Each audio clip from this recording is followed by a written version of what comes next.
Behind me is a carving depicting the burial of Jesus, assisted by, of course, Mary, the Mother of God, Our Lady, assisted by, of course, John, the beloved disciple, and Joseph of Arimathea. His carving was made on the eve of the Protestant Reformation, about 1515, 2 years before the nailing of the 95 Theses by Martin.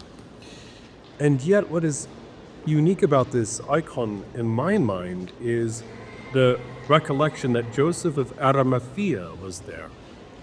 We know not a lot about him apart from the fact he's a member of the council, the Sanhedrin, and that he did not consent with the others to the sentencing of our Lord to death. Yet sacred tradition expands this role. In tradition, we hear how he leaves the Holy Land, often with many others, making his way through Gaul, modern-day France, and making his way ultimately to England, or at that time, Britannia, where traveling to Glastonbury, he brings the relic of the Holy Grail of our Thorn legends and the lance that pierced the side of Christ, the lance of Longinus, and secrets them there, although this doesn't always find its way into all the versions. There he buries his staff to rest on top of a hill, and that staff blossoms and becomes a hawthorn tree, a living tree called the Holy Glastonbury Thorn. It was a tree that blossomed every Easter and every Christmas Eve. Believe it or not, this is or was a real tree.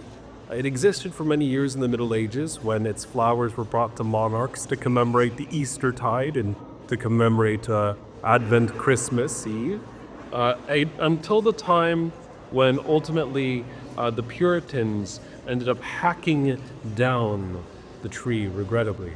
But there were so many shoots or offsprings from this Glastonbury hawthorn tree that many descendants of the tree still survive to this day. And we've done testing to see what species of tree it is. And sure enough, it comes from the Holy Land, believe it or not. The fact is, whether Joseph of Arimathea really was in Glastonbury Abbey, I personally think he was. Certainly a part of the origin Arthurian and kind of Christian mythos of the Celtic Isles. It's even behind William Blake's poem, "And did those feet in ancient time walk upon England's mountains green, and was the holy Lamb of God upon England's pleasant mountains seen." Nevertheless, whether he really was there, as we kind of hear in Blake's Jerusalem, even speculating that Christ may have been a visitor, or whether it's simply an allegory for the Christianization of the Celtic Isles, we know that the real Joseph of Arimathea biblically was at the burial of Christ, and by extension, a witness to his bodily resurrection. That the resurrection of Jesus has transformed the whole of creation, and that we are in Jesus, fellow witnesses of what God is doing, bringing forth life even out of darkness. For the Lord has promised in the book of Revelation, "Behold, I make all things new." In the name of the Father, and of the Son, and of the Holy Spirit.